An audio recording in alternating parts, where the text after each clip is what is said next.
Hello everyone, and welcome back to episode 3 of All Dressed Up and Nowhere to Go. As you can see, we had a lovely snow day or snow weekend here in Washington, so I'm spent it inside sewing. I'm working on the petticoat for my history bounding skirt in this episode. This is a part that I was kind of putting off for a few reasons, but I recently got my sewing machine back. I had to have it taken to a shop to be looked at. Turns out it was all operator error. It's a new to me machine, that's my defense, and I'm sticking to it. This machine is named Raven. She is a Janome HD 3000, and I do love her, but she's a little bit fussy. So here I'm just joining up the last few panels of the petticoat, which is going to be attached to the inside of the skirt. I'm using French seams for this, which one of the reasons why I never sewed when I was younger is because I hated the unfinished seams on handmade garments, because I didn't grow up having a serger and my mom didn't know what a French seam was. So it was just mind-blowing to me that there were other ways of finishing your seams so they wouldn't fray. I'm sewing up the next seam right here, and that'll finish off the assembly of the petticoat. And in case you're wondering, the dress I'm wearing in this video is also one that I made myself. It was copied off of one that I bought from Target, maybe.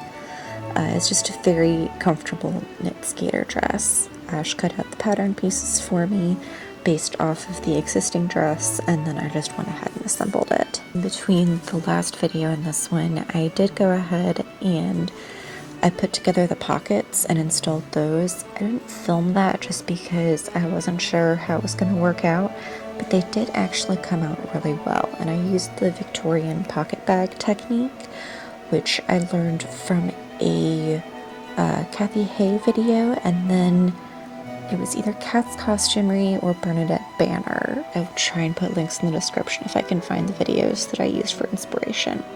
But they did work out really well. So here I'm taking the bias binding that I mentioned in the first video, and I'm using that to hem the petticoat.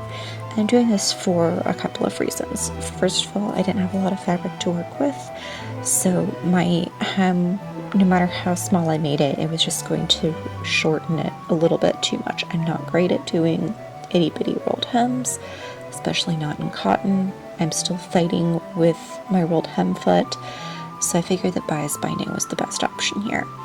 Also, because I'm using the bias binding, that means I'm going to have a total of 5 layers of fabric at the bottom of the skirt, which is going to add just a little bit of extra weight and hopefully help keep the skirt from bunching up when it rubs against the petticoat or vice versa.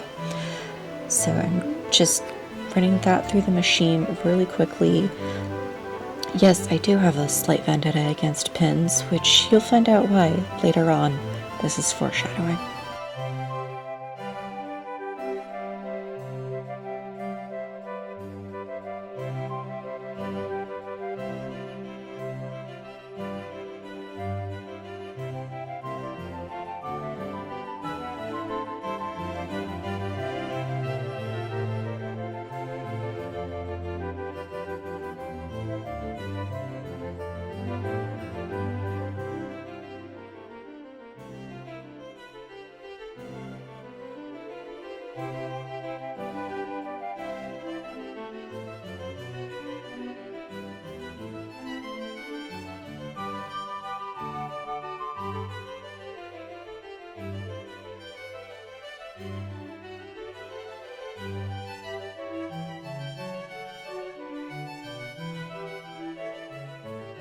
All done with that first bias binding seam, and now I can go over to a more comfortable spot and do the hand stitching. I work mostly on my bed, as you know if you have seen my writing vlog that I posted recently. And you know, nothing helps with a long slog of sewing, like a little bit of X-Men on Disney Plus.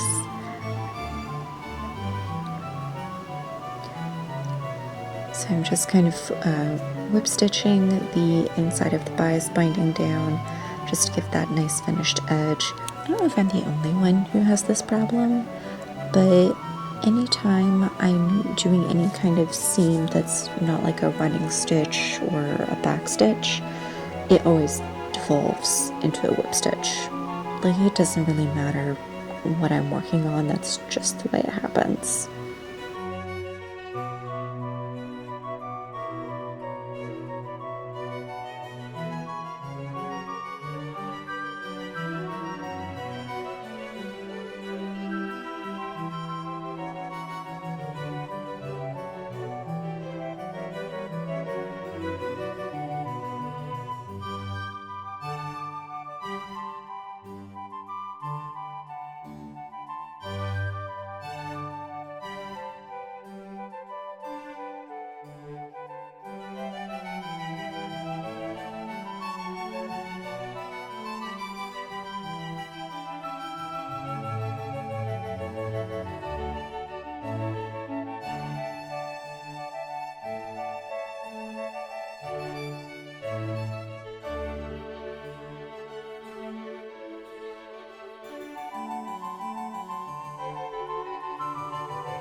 Okay, so once I have that hem done, what I've done is I've taken the petticoat and flipped it inside out and then slid it over top of the skirt so it's right sides together.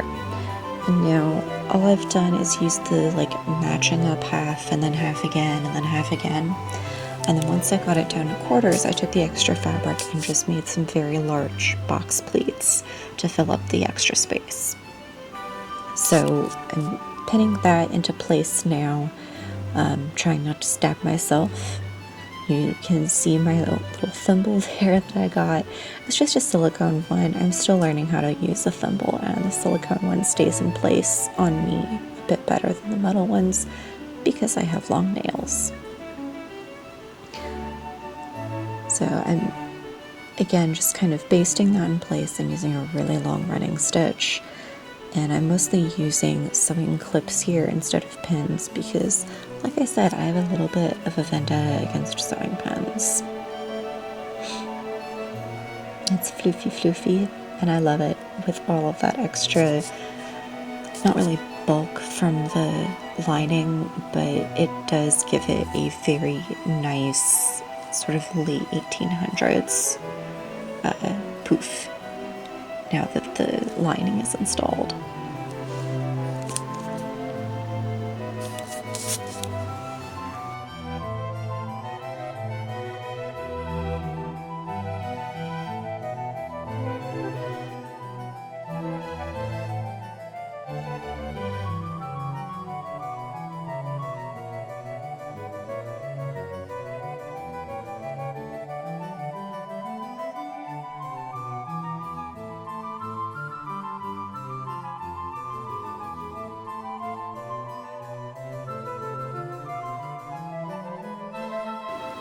We're several episodes in, and yes, I did switch to black thread because once again, I ran out of thread.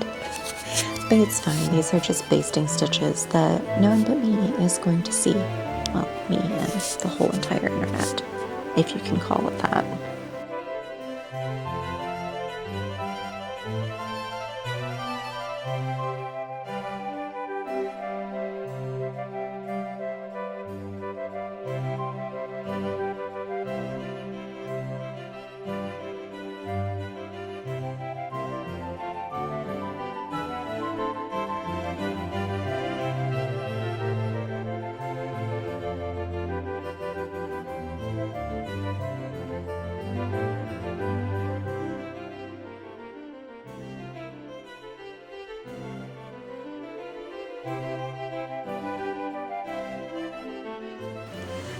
Okay, now I've flipped everything so that it's sitting right sides out. Well, the petticoat is right side in, you know what I mean.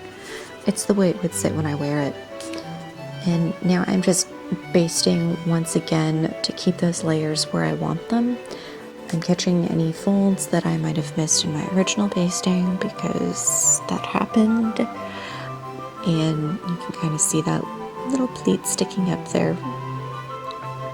So I'm just going to baste that in place, and I am using black thread for this, and that's for two reasons. One, I'm lazy. Two, you're probably not going to see the basting threads. And I guess three, even if you do see it, once I've sewed on the waistband, it's easy enough to remove. I really just need it to hold the two layers in place the way I want them until I get that waistband on.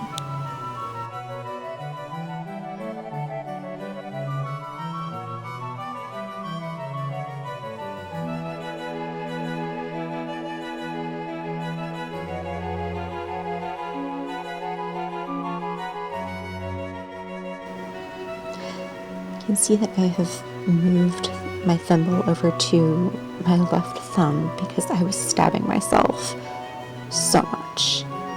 And this is the point where I can tell that it's about time for me to stop sewing because I think I ended up stabbing myself 7 times, like twice in the cuticle, a couple times under the nail, a couple times on the pad of the thumb. I actually managed to pierce through a layer of my fingernail. I'm not sure how I did that.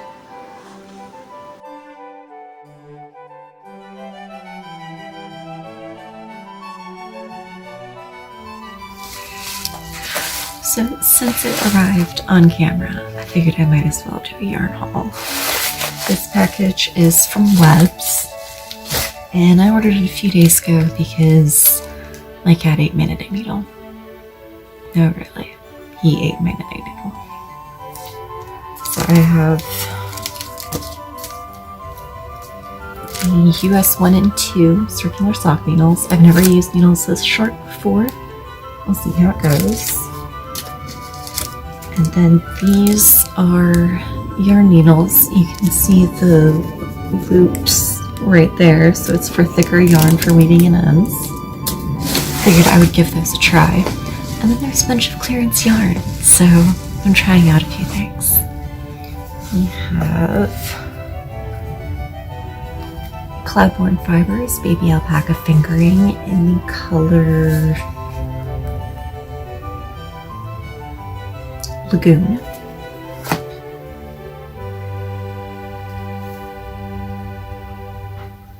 This is Bremont Carmen in, I don't know what color it is, but it's alpaca silk.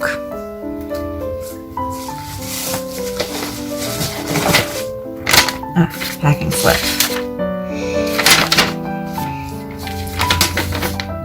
Okay, it's just orange. That's the name of the color.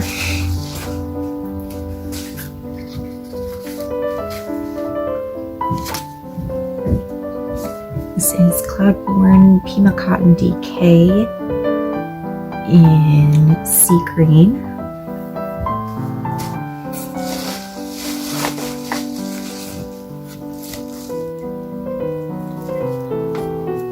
Cascade Heritage Sock Yarn in dark plum.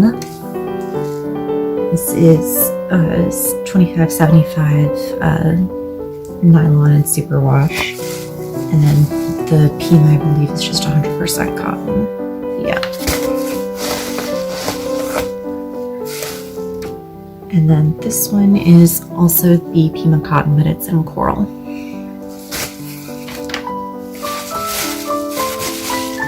And that's it. So that is my little mini yarn haul. I think I'm done sewing for the day. I did quite a bit. I didn't get as far as I wanted to, but I also forgot that I had to put in the petticoat. So I'm going to get back to that, set this aside until the next chance I get to sew. And my thumb's bleeding because I stabbed myself. And I'm going to get back to knitting and writing, and I will see you guys next time. Until then, I hope that you are safe and well, and that you have something soft and fluffy to cuddle with.